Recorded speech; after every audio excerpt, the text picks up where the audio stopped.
buen día a todos nuestros seguidores de Diario.p. Nos encontramos esta mañana con la doctora Marta Rondón, que es consultora en psiquiatría del Instituto Nacional Materno Perinatal y docente de la Universidad Cayetano Heredia. Buen día, doctora. Hola, ¿cómo estás, Fiorella? Muy bien, esta mañana que ha salido un poquito de sol. Esta entrevista es para conversar sobre los efectos psicológicos de la pandemia en la mayoría de la población, si no es que en todos.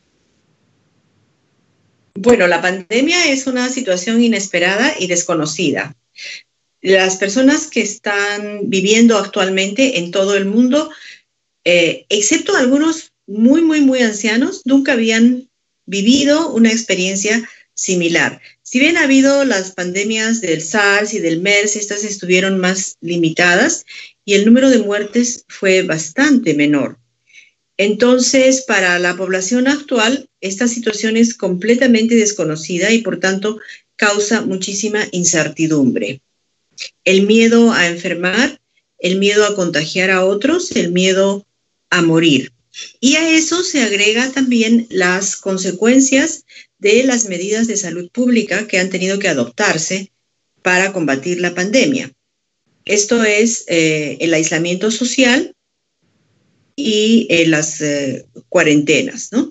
Que causan que las personas se encuentren prácticamente enclaustradas en su casa, limitadas en sus deseos de movilidad, alejadas de sus redes de apoyo habituales. Las personas dependemos mucho de nuestros compañeros de colegio, de universidad o de trabajo, porque pasamos muchas horas con ellos y tenemos un montón de intercambios personales, de los cuales ahora nos hemos visto privados.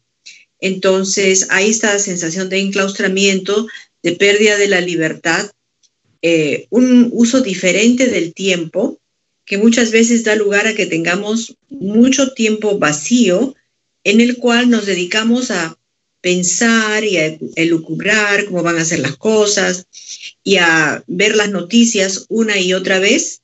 Y eso, en vez de hacernos sentir mejor, incrementa la incertidumbre. Bajo esta premisa, entonces, podríamos decir que la salud mental será la próxima pandemia debido al descuido que hay en la salud a raíz de todo lo que estamos viviendo. Eso es lo que dicen algunos expertos. La salud mental es la capacidad que tenemos los individuos de conocernos a nosotros mismos y realizarnos, de enfrentar los estresores de la vida cotidiana, de trabajar y de hacer una contribución a nuestra sociedad.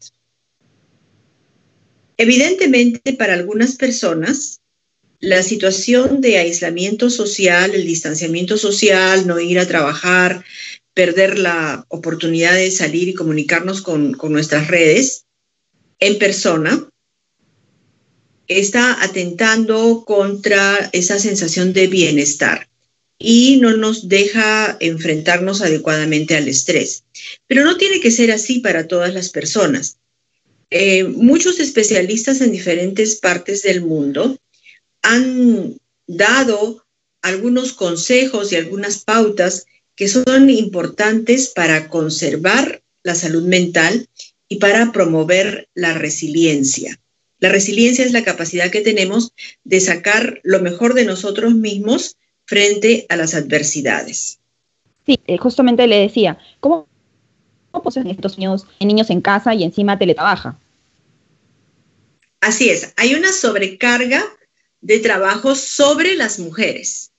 Es verdad que la pandemia afecta mortalmente más a los hombres, ¿no? Que están muriendo como 3 hombres por cada 2 mujeres y en algunos casos 3 varones por cada mujer, pero las consecuencias de las medidas sociales afectan sobre todo a las mujeres, porque las que trabajan tienen la carga del teletrabajo más la teleeducación, los chicos metidos en la casa, los familiares en la casa, con muchas tareas de cuidado que desgraciadamente le caen encima a las mujeres por la falta de repartición equitativa, ¿no? Los roles de género estereotipados que tenemos en el Perú, Un ejemplo de cómo esto es dañino ocurrió cuando el gobierno dijo que había unos días que podían salir las mujeres y otros días que podían salir los hombres. Y entonces a todo el mundo, hombres y mujeres, asumieron que las mujeres tenían que salir al mercado y hubo estas aglomeraciones inmanejables en los mercados. Cuando lo lógico es que una vez salga la señora y otra vez salga el señor. Pero nosotros tenemos roles de género muy rígidos, no los cuestionamos, entonces eso no nos permite tener flexibilidad y acomodarnos a las circunstancias cambiantes. Entonces, ahora que hay que aislar a las personas mayores, hay que aislar a las personas con comorbilidades. Si alguien presenta una prueba positiva, hay que ponerla en una habitación y aislarla completamente. Todo eso recarga las tareas de las mujeres. Y luego tenemos la educación a distancia, donde los más chiquitos necesitan asesoría y desgraciadamente también eso recae sobre la mujer de la casa. Y las mujeres que antes trabajaban fuera, ¿no es cierto?, que podían cerrar la puerta y olvidarse de todo eso, ir a su trabajo y rendir, ahora lo tienen todo encima, 24 horas al día, 7 días a la semana, y además tienen que hacer su trabajo. Entonces empieza el insomnio, los dolores de cabeza, el mal humor, y eventualmente van a aumentar los índices de ansiedad y depresión. Entonces, a esa desigualdad que usted menciona se le debe atribuir los casos de violencia física y sexual que hayan aumentado a raíz del confinamiento. ¿Qué puede desencadenar una actitud violenta en este tiempo? Bueno, las actitudes violentas vienen, como tú has dicho, de las desigualdades, ¿no es cierto? La inequidad de género es la que da lugar a que los hombres se sientan en la potestad de controlar la conducta de las mujeres. Y cuando esto no ocurre por las buenas, entonces se sienten autorizados a utilizar la fuerza.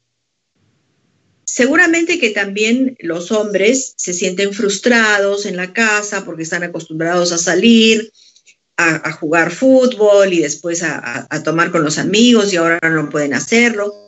Y eso los molesta. Pero la razón por la cual esa molestia se manifiesta a través de violencia contra las mujeres tiene que ver con la inequidad de género, donde los hombres piensan, y las mujeres también en general piensan, que las mujeres están para servir y complacer a los hombres. Ahora, si una pareja no se estaba llevando bien, pero tenían una suerte de coexistencia pacífica, tú en tus cosas y yo en las mías, y seguimos juntos hasta mientras, podría funcionar cuando los dos se iban cada uno a sus labores, pero ahora están los dos metidos en un espacio pequeño, el otro todo el tiempo. Y eso ha incrementado el riesgo de violencia contra las mujeres. Sí, sin duda. Entonces, sería importante hacer campañas a nivel nacional en la población vulnerable y evaluar los efectos en el aspecto psicológico que ha tenido la pandemia en ellos, porque cuando hablamos de porcentajes de violencia, se da ahí los mayores casos. Bueno, la violencia se da en todos los estratos. Es verdad que afecta más a las personas que tienen menos medios. Las personas que viven en condiciones de hacinamiento, sin saneamiento ambiental, en vecindarios inseguros, pues se sienten más angustiadas y más fastidiadas durante el enclaustramiento, el confinamiento. Y entonces más fácilmente se van a poner impulsivas y tienen más riesgo de violencia, pero en realidad ocurre en todos los lugares. Ahora, las campañas educativas respecto de la violencia en general no tienen tanto éxito. Lo que se ha demostrado en otros lugares del mundo es que lo que tiene éxito es todas las medidas que buscan disminuir las diferencias entre los géneros. Entonces,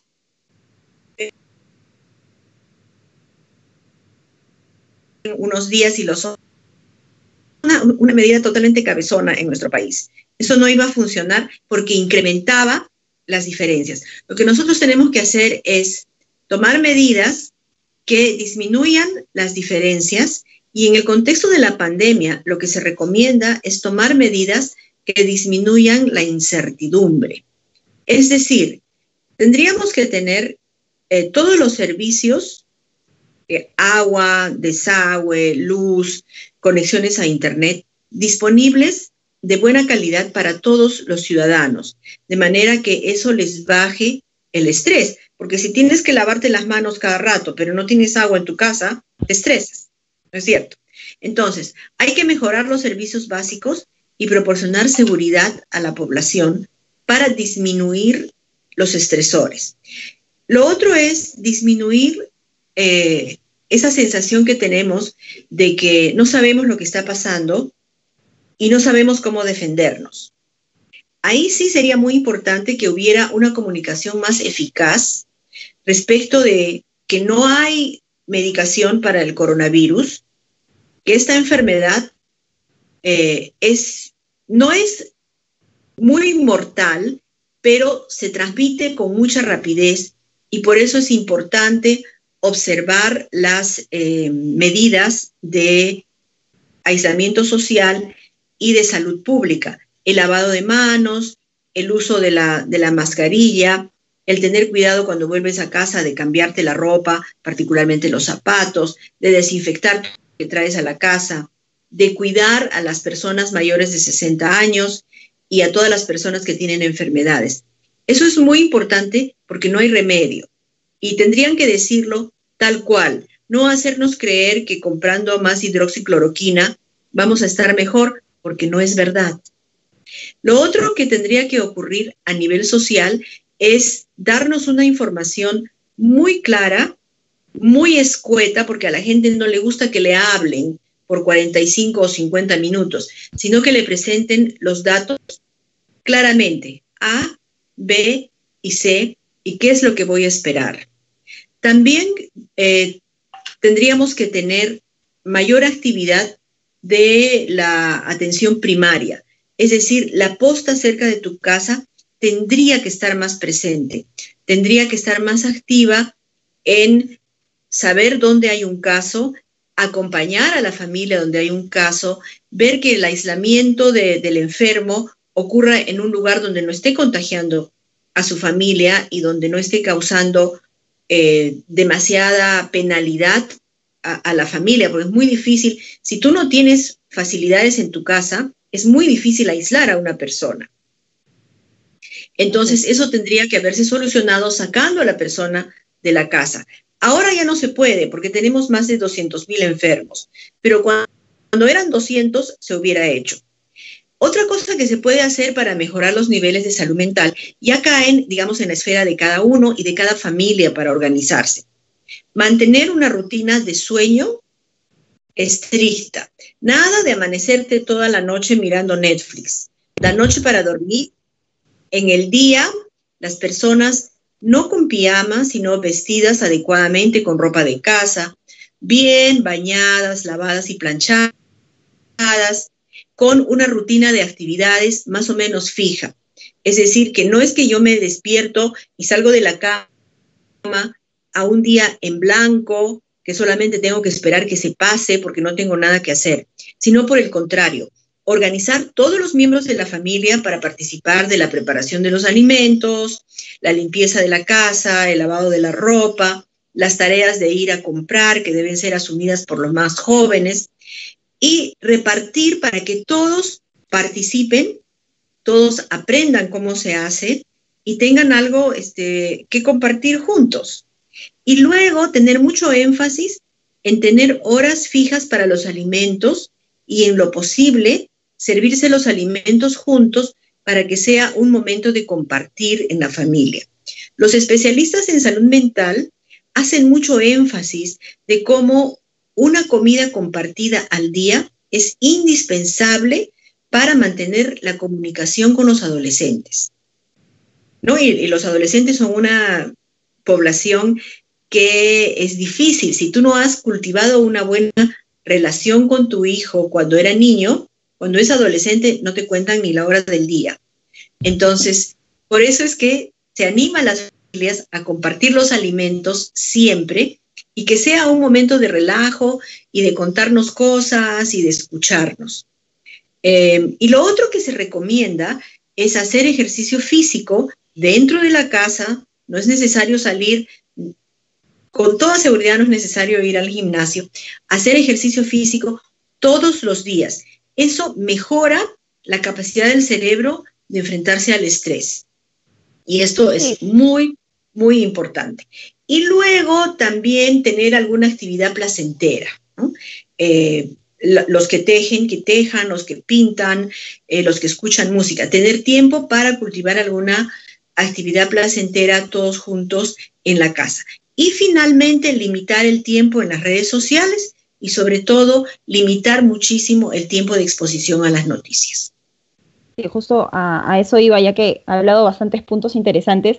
¿Usted cree que la medida de distinción por género hubiera funcionado si estuviéramos en un país donde realmente se vive una igualdad? Esa es una repregunta. Y la otra es lo que usted mencionó sobre los mensajes del presidente, ¿no? O sea, sí, son 45 minutos de que te bombardea de información.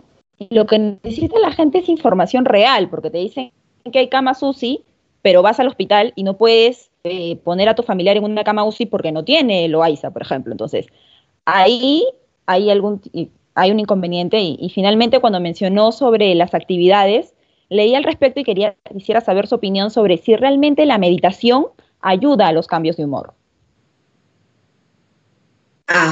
Vamos por partes. Uh-huh. Primero, los mensajes, vamos a ir con las medidas estas de separación por géneros. Era muy importante que la gente se quedara en su casa y que no estuviera en la calle, que no se encontrara con otra gente para bajar la transmisión del virus. En eso, en realidad, no hemos tenido tanto éxito porque nuestra población mayoritariamente vive al día. O sea, si no trabajas hoy día, no comes mañana. Entonces, era muy difícil que las personas se quedaran en su casa. Aparte que no hubo claridad en el mensaje. En ningún momento se dijo, mira, si tú sales de tu casa, te vas a enfermar de una enfermedad que no tiene cura.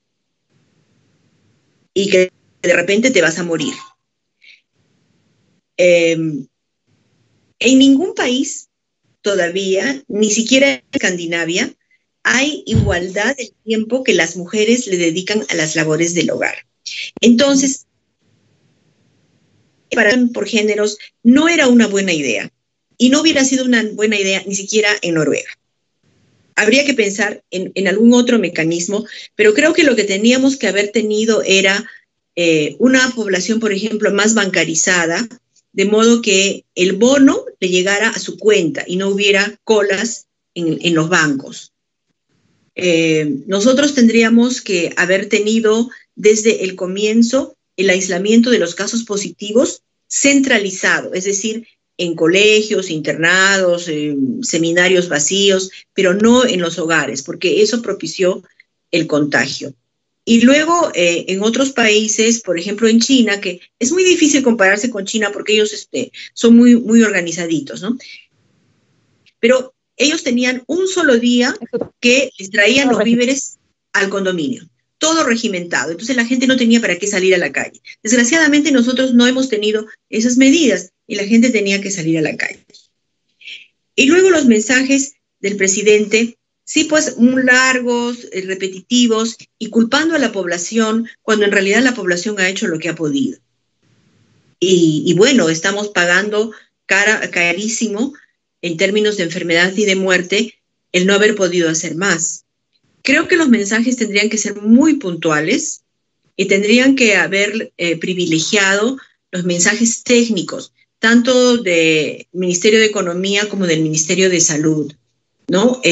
Dando instrucciones un poco más claras a la población con la razón por la cual tenemos que hacer esto y sin mucha palabrería, de modo que cualquiera pudiera recordar rápidamente de qué se trataba el mensaje.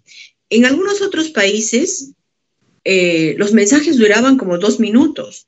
Yo he visto, por ejemplo, en Inglaterra salió el primer ministro y dijo, bueno, las cosas no van como quisiéramos, el Servicio Nacional de Salud está abrumado y vamos a tener que quedarnos en nuestras casas hasta fin de mes. Les pido paciencia y comprensión. Buenas noches. Entonces, en esa brevedad, la persona puede ir pensando y puede poner en funcionamiento sus propios recursos y su propia sabiduría de vida, su propia experiencia. Portarse como un adulto y no que te traten como un niño, que te repiten lo mismo 100 veces y te echan la culpa de los fracasos. No me acuerdo qué fue la tercera pregunta. Y en base a las actividades que estuvo mencionando que podrían hacer las familias o a nivel personal, le preguntaba sobre la meditación y si realmente puede ayudar con los cambios de humor que tenemos en esta cuarentena. La meditación ayuda, si es que has tenido la costumbre de meditar, como el mindfulness también ayuda, pero también ayuda a tejer y también ayuda cocinar un rato, picar las verduras, cuidar el jardín, limpiar algo, jugar con la mascota. Uno tiene que buscar, según su manera de ser, cuáles son las actividades que le resultan placenteras y le ayudan a relajarse. En general, son tareas que tienen que ver con el uso de las manos. Cuando uno está usando sus manos para algo, el cerebro se relaja. Ahora, la meditación, si la sabes hacer, realmente causa cambios favorables en el cerebro. Interesante. Hablando de estudios, The Lancet ha publicado un estudio realizado por la Academia de Ciencias Médicas del Reino Unido, que analiza los efectos psicológicos, sociales y neurocientíficos del COVID. Ellos aseguran que el coronavirus podría infectar el cerebro o desencadenar respuestas inmunes que tienen efectos adversos adicionales sobre la función cerebral y la salud mental en los pacientes. Frente a esto, aseguran, hace falta que las administraciones pongan recursos adicionales para comprender los efectos psicológicos, sociales y neurocientíficos de esta pandemia. Esto nos permitirá aplicar los conocimientos adquiridos a cualquier periodo futuro de un nuevo brote. ¿Cuál es su opinión al respecto? El coronavirus afecta a todo el organismo, no es como pensábamos al comienzo que era solamente los pulmones, ¿no? Se produce esta reacción inflamatoria en todo el organismo y también ataca al cerebro. Por eso muchos pacientes que han tenido la enfermedad COVID-19 hacen delirio, se presentan agitación psicomotora. Hay diferentes daños a nivel del cerebro y de la función cerebral, muchos de los cuales pasan cuando mejora la enfermedad, pero parece que otros están durando más. Entonces, sí hay alteraciones de la función neurológica y lo que no se sabe es cuáles van a ser las consecuencias a largo plazo, porque esta enfermedad empezó que prácticamente 8 meses atrás o 6 meses atrás. Entonces, por eso es que el Lancet hace este llamado a que haya investigación sobre las consecuencias a largo plazo y también a que desde el comienzo de los síntomas se preste atención a los aspectos neurobiológicos para ver si es que se puede actuar tempranamente y limitar la inflamación del cerebro. Ahora, esto es bien importante porque debido a las mutaciones de los virus, se espera que haya otras pandemias dentro de pocos años, ¿no? Sí, leí que podría ser de 4 a 5 años en promedio, por eso es importante los estudios que ayuden a prevenir o a tomar las medidas correctas cuando surja un nuevo brote. Pero hablamos de información en este caso certera, pero también hay información que viene de todos lados. Entonces, ¿la infodemia aumenta los episodios de ansiedad y estrés? ¿Qué hacer en esos cuadros? Así es. Por eso es que una recomendación importante es limitar la exposición a las noticias y luego buscar información de fuentes confiables. Los coreanos dicen que una de las razones por las cuales a ellos les ha ido tan bien con la pandemia es porque es una población informada, que tenía conocimiento acerca del coronavirus, pero que también sabía cuáles eran las fuentes confiables y limitaron severamente su exposición a las noticias. Solamente saber qué es lo nuevo de hoy día, cuáles son las cifras y a otra cosa. Si tú estás todo el día escuchando noticias y un montón de noticias falsas y no has aprendido a filtrar los contenidos, no sabes cuáles son las fuentes confiables, repites todo lo que ves en Facebook o todos los mensajes que te llegan por WhatsApp, los forwardeas a todos tus amigos, entonces te vas a llenar de temores y eso va a incrementar la incertidumbre, te va a hacer perder tiempo y recursos en actividades que no tienen ningún beneficio y entonces te vas a desanimar, te va a parecer que no hay nada que puedas hacer. Por ejemplo, felizmente que ya pasó un poquito la onda de las gárgaras calientes con bicarbonato, que no tenían ningún fundamento científico, pero hay gente que ha estado haciendo las gárgaras en vez de lavarse las manos y ponerse mascarilla y que se ha enfermado. Entonces, esas personas se quedan con una sensación de que, aunque yo hago lo que tengo que hacer, igual me va mal. Y esa es una sensación de falta de eficacia personal que los va a acompañar por el resto de la vida. Por lo tanto, hay que tener mucho cuidado de informarse de fuentes confiables, de informarse solamente lo suficiente y de no estar dando vueltas en las redes sociales y en la televisión escuchando mensajes que muchas veces no contienen verdad. Sí, es muy importante tener la información fidedigna, sino también como en el caso de Estados Unidos, escuchas al presidente que dice que es bueno inyectarse desinfectante y vas y te inyectas desinfectante. Entonces, eso está mal, es tan importante filtrar la información que uno recibe. Bueno, finalmente... Y sin ir a Estados Unidos, entre nosotros estamos viendo que hay personas que aparecen en televisión, inclusive que son médicos, que te están diciendo cuál es la fórmula de las medicinas que tienes que usar para el coronavirus. Primero, no tienen ninguna base científica, pero ninguna base científica. Y segundo, probablemente se pueden usar de manera experimental, pero tendría que ser bajo el cuidado de un médico porque son sustancias que tienen efectos colaterales peligrosos. Y tercero, las personas están yendo a comprar y eso ha encarecido y ha hecho que desaparezcan medicinas que otras personas las necesitan. Entonces, siguiendo esta costumbre de estar escuchando a los que no saben y haciendo cosas que nos dicen sin mayor fundamento, nos hacemos daño a nosotros y le hacemos daño a otras personas. Sí, escuchaba varios mensajes de un doctor que estaba estudiando el índice de los contagios en el Perú que decía, no te cuides por ti, cuídate porque si tú te cuidas, dejas o evitas contagiar a los demás. Entonces, esa debe ser la premisa, ¿no? Y finalmente me gustaría enfocarme en los niños, ya que los menores tienen una gran capacidad para adaptarse a nuevas situaciones, pueden lidiar con un confinamiento que les afecta psicológicamente. Bueno, la premisa es que los niños se van a adaptar si ven que los adultos en quienes ellos confían se adaptan bien. Para los niños es importante, es muy importante tener una rutina de sueño y una rutina de actividad. Y luego uno puede considerar que en realidad es una bendición poder pasar tantas horas con sus hijos y poder enseñarles cosas del manejo de la casa o de pasatiempos que de otra manera no podríamos compartir con ellos porque ellos se van al colegio y nosotros nos vamos a trabajar y el tiempo es limitado. Entonces, ahora tenemos tiempo para estar con los hijos, tenemos que ver de conversar con ellos, escucharles, hablarles de nuestra experiencia, compartir con ellos las tareas de la casa y tener una rutina de actividad que incluya actividades físicas, actividades de juego y también tiempo para aprender cosas. Aún con todos los cuidados, los niños van a sentirse ansiosos porque no pueden jugar, no ven a sus amigos, a sus amigas, no pueden compartir.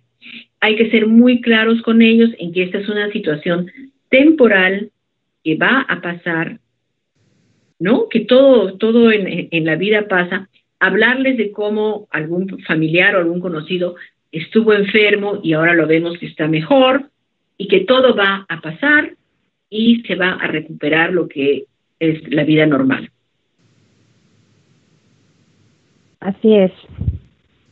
Bueno, doctora Rondón, muchísimas gracias por la información. Creo que le ha quedado claro a nuestros seguidores que es importante mantenerse activo, seguir una rutina, establecer horas de sueño como se recomienda, estar con la ropa de casa y no con el pijama, y compartir con la familia, ¿no? Desde los niños hasta los adolescentes, sentarse a conversar a la hora del almuerzo, intercambiar opiniones y sobre todo alejarse lo más posible de la televisión o del contenido que bombardea por todos lados. Así que Así es. muchísimas gracias, doctora. Las entregas y también tiempo para uno mismo.